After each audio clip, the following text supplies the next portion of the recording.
Hello students. Class 9th में आज हम जो चैप्टर स्टार्ट करने वाले हैं वो है संख्या पद्धति।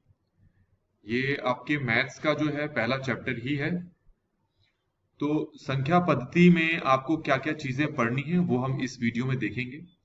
कुछ बेसिक चीजें आपने लोअर क्लासेस में भी पढ़ी हैं, जैसे कि प्राकृत संख्या। प्राकृत संख्याएं क्या होती हैं ये आपने पढ़ रखा है। दूसरा आपने पढ़ा है पूर्ण संख्याएं, ये भी आपने पढ़ रखा है। तीसरा आपने पढ़ा है पूर्णांक। ये तीनों चीजें आप छोटी क्लास में पढ़ चुके हैं। प्राकृत संख्या जिसको कि नेचुरल नंबर्स कहा जाता है और कैपिटल एन से इसको डिनोट करते हैं। पूर्ण संख्याएं जिसको होल नंबर्स कहा जाता है, जिसको डब्ल्यू से डिनोट करते हैं। पूर्णांक जिसको हम इंटीजर्स कहते हैं, जेड से डिनोट करते हैं। प्राकृत संख्याएं का मतलब ऐसी संख्याएं जो वन से शुरू होती हैं और इस तरीके से चलती जाती हैं। पूर्ण संख्या 0 से शुरू होती हैं, 0, 1, 2, 3, 4 इस तरीके से और चलती जाती हैं। पूर्णांक जो होती है संख्या वो इस तरीके से चलती हैं, 0, 1, 2, 3, 4, 5 ऐसे चलती जाती हैं, जैसे कि यहाँ पर पूर्ण संख्याएं चलती हैं। तो 0 से अगर आप दाईं तरफ जाते जाओगे तो सभी संख्याएं धनात्मक रूप में लिखेंगे, पॉजिटिव रूप में लिखेंगे। जब 0 से तुम बाईं तरफ जाओगे तो इन्हीं सभी संख्याओं को आप फिर से लिखोगे, बस ऋणात्मक रूप में, -1, -2, -3, -4, -5 इस तरीके से। तो इस तरह की संख्याओं को हम कहते हैं पूर्णांक। और ये ऊपर मैंने आपको पूर्ण संख्याएं और प्राकृत संख्याओं के बारे में बता दिया।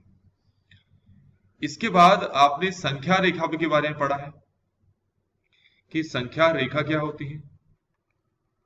ये जानना जरूरी भी है और आपको पहले से पता भी है। ये संख्या रेखा कुछ नहीं है, एक रेखा ही है जिसके केंद्र में एक संख्या 0 लिखी होती है। तो 0 से जब आप दाईं तरफ आओगे तो 0, 1, 2, 3, 4 इस तरह की संख्याएं लिखी होंगी। जब 0 के बाईं तरफ आओगे तो -1, -2, -3, -4 इस तरह की संख्याएं लिखी होती हैं।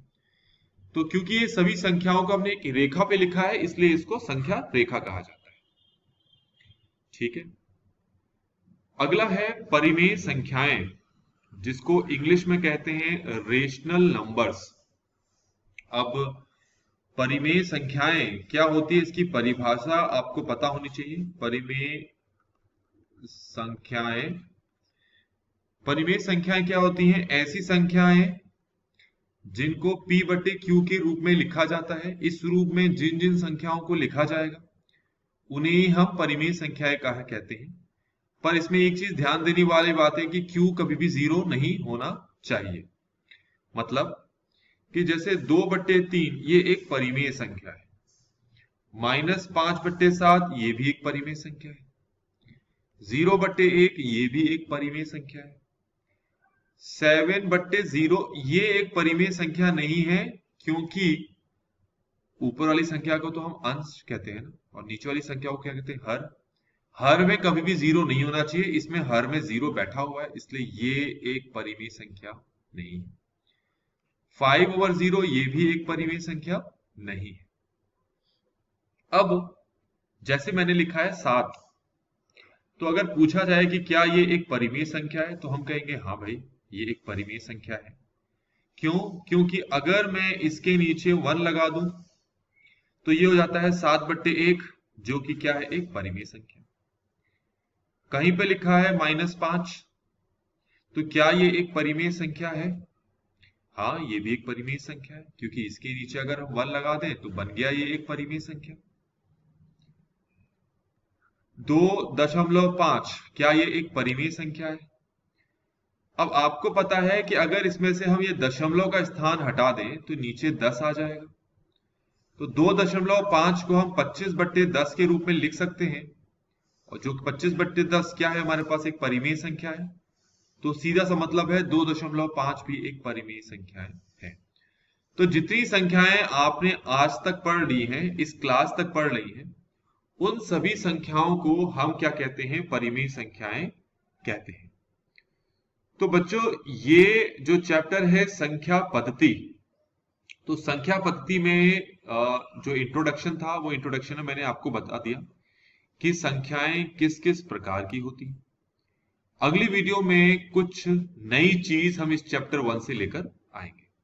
Thanks for watching.